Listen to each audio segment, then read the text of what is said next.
HSC 2026 batch, কি অবস্থা সবার? তোমাদের আজকের ক্লাস কৃষি শিক্ষা প্রথম পত্র তৃতীয় অধ্যায় ওয়ান শট এমসিকিউ আমরা শুরু করছি। গ্রীষ্মকালীন চাষযোগ্য মাশরুম কোনটি?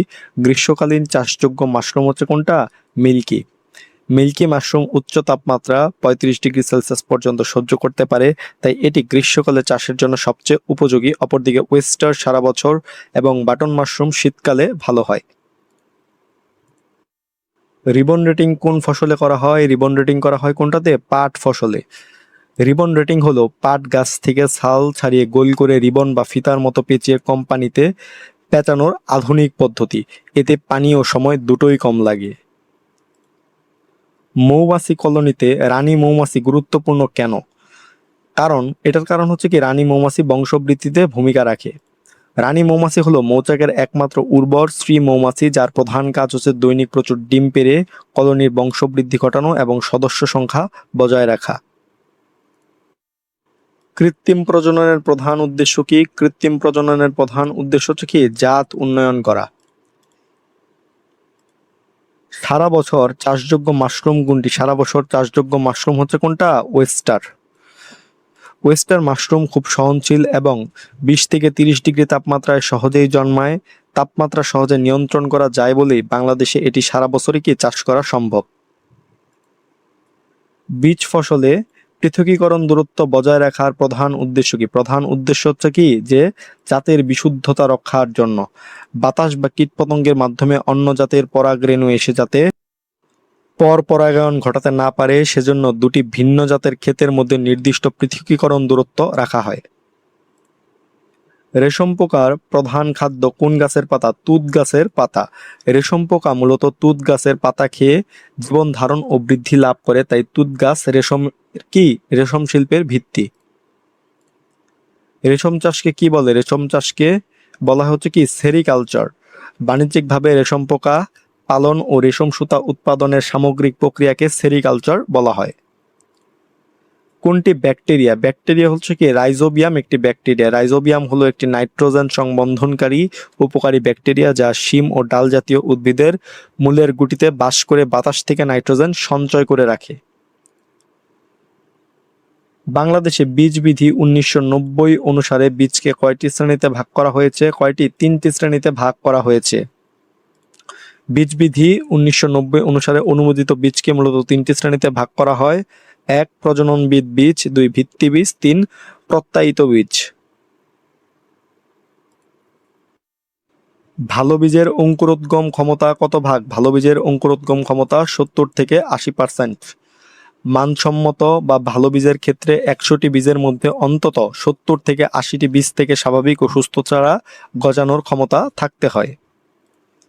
মাশরুম ঘরের তাপমাত্রা কত ডিগ্রি সেলসিয়াস রাখা উচিত? কত ডিগ্রি? 20 থেকে 25°C রাখা উচিত। মাশরুমের কায়িক বৃদ্ধি ও ফলন্ত অবস্থার জন্য ঘরের অনুকূল তাপমাত্রা 20 থেকে 25°C এবং আপেক্ষিক আর্দ্রতা 80 থেকে 90% হওয়া প্রয়োজন। কোন মৌমাছি মধু সংগ্রহ করে? শ্রমিক মৌমাছিরা কি মধু সংগ্রহ করে? শ্রমিক মৌমাছিরা বন্ধা স্ত্রী মৌমাছি। এদের পায়ে পরাগথলি থাকে এবং এদের প্রধান কাজই হচ্ছে কি, ফুল থেকে মকরন্দ ও পরাগরেণু সংগ্রহ করে মধু তৈরি করা। রেশম পোকার লার্ভা রূপান্তরের ধাপ কয়টি? 4টি ধাপ। রেশম পোকার লার্ভা মোট 4 বার খোলস বদলায়, অর্থাৎ কি এর লার্ভার ধাপ বা রূপান্তরের সময়কাল 4টি ইনস্টার এ বিভক্ত। একটি রেশম গুটিতে কত মিটার সুতা থাকে? কত মিটার? 400 থেকে 1000 মিটার সুতা থাকে। একটি সুস্থ রেশম গুটি বা কাকুন উন্মোচন করলে তা থেকে গড়ে 400 থেকে 1000 মিটার পর্যন্ত অবিচ্ছিন্ন এক রেশমি সুতা পাওয়া যায়। ভালো মাশরুম চেনার উপায় কোনটি? এটি কি সতেজ দেখা যায় ও কাটা নেই। টাটকা ও খাওয়ার উপযোগী মাশরুমের সাদা ও স্বাভাবিক রং থাকবে, সতেজ দেখাবে এবং গায়ে কোনো দাগ, পচন বা পোকার কাটা ক্ষত থাকবে না। বায়ুর আর্দ্রতা বেশি হলে ফসল উৎপাদনের ক্ষেত্রে কি ধরনের প্রভাব পড়তে পারে? পোকামাকড়, পোকা ও রোগের আক্রমণ কি বেড়ে যায়। বাতাসে অতিরিক্ত আর্দ্রতা থাকলে ছত্রাক ও ক্ষতিকর অণুজীব দ্রুত বংশবৃদ্ধি করে, ফলে ফসলে বিভিন্ন রোগবালাই ও পোকামাকড়ের প্রাদুর্ভাব বেড়ে যায়। চন্দ্রমল্লিকা বংশবিস্তার হয়ে কিসের মাধ্যমে চন্দ্রমল্লিকা বংশবিস্তার হয়? কি শাখার মাধ্যমে। চন্দ্রমল্লিকার গোড়া থেকে এক ধরনের অস্থানিক শোষক শাখা বা শাখার বের হয়, এটি কেটে বা আলাদা করে নতুন চারা তৈরি করা হয়। আখের বীজ শোধনে ব্যবহৃত হয়। আখের বীজ শোধনে কি ব্যবহৃত হয়? সেটি হচ্ছে কি ভ্যাভিস্টিন।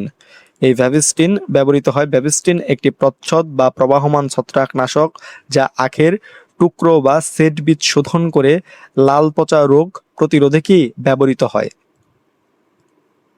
সঠিকভাবে বীজ সংরক্ষণের ক্ষেত্রে উপযুক্ত আর্দ্রতা কত হওয়া উচিত? উপযুক্ত আর্দ্রতা কত? 8 থেকে 12% হওয়া উচিত। সংরক্ষণের সময় বীজে 8 থেকে 12% আর্দ্রতা থাকলে পোকা ও ছত্রাকের আক্রমণ ঘটে না এবং বীজের অঙ্কুরোদ্গম ক্ষমতা দীর্ঘদিন বজায় থাকে। বাংলাদেশে কোন মাশরুম বেশি চাষ হয়? বাংলাদেশে কি ওয়েস্টার্ন মাশরুমটা বেশি চাষ হয়। ওয়েস্টার্ন মাশরুম চাষ পদ্ধতি অনেক সহজ, খরচ কম এবং বাংলাদেশের আবহাওয়ার সাথে সুইটেবল হওয়ায় সারা বছরই কি এটি ভালোভাবে উৎপাদিত হয়। স্পন কোনটি? স্পন হচ্ছে কি মাশরুমের বীজকে কি স্পন বলা হয়। যে সাবস্ট্রেট বা উপাদানে মাশরুমের মাইসেলিয়াম বা মূল গঠন বৃদ্ধি করা হয় তাকে স্পন বা মাশরুমের বীজ বলা হয়। রাইজোবিয়াম অণুজীব সারের বাহক হিসেবে ব্যবহার করা হয়। কি ব্যবহার করা হয়? পিট মাটি ব্যবহার করা হয়। রাইজোবিয়াম ব্যাকটেরিয়াকে বাঁচিয়ে রাখার জন্য এবং সহজে জমিতে প্রয়োগের জন্য পিট মাটি বা পচা উদ্ভিজ্জ পদার্থকে ক্যারিয়ার বা বাহক হিসেবে কি ব্যবহার করা হয়। ধান খেতে ব্যবহার করা হয় কোন অণুজীব সার? কোন অণুজীব? অ্যাজোলা অণুজীব সার ব্যবহার করা হয়। অ্যাজোলা হলো একটি জলজ ফার্ন যার পাতায় অ্যানাবেনা নামক নীলব সবুজ শৈবাল থাকে যা বাতাস থেকে নাইট্রোজেন সংবন্ধন করে ধান ক্ষেতের উর্বরতা বাড়ায়। পাট পচানোতে কোন সারটি ব্যবহার করা হয়? ইউরিয়া সার ব্যবহার করা হয় পাট পচানোতে। পাট পচানোর সময় পানিতে সামান্য ইউরিয়া সার মিশিয়ে দিলে পচন সৃষ্টিকারী ব্যাকটেরিয়ার কার্যকারিতা ও সংখ্যা দ্রুত বৃদ্ধি পায়।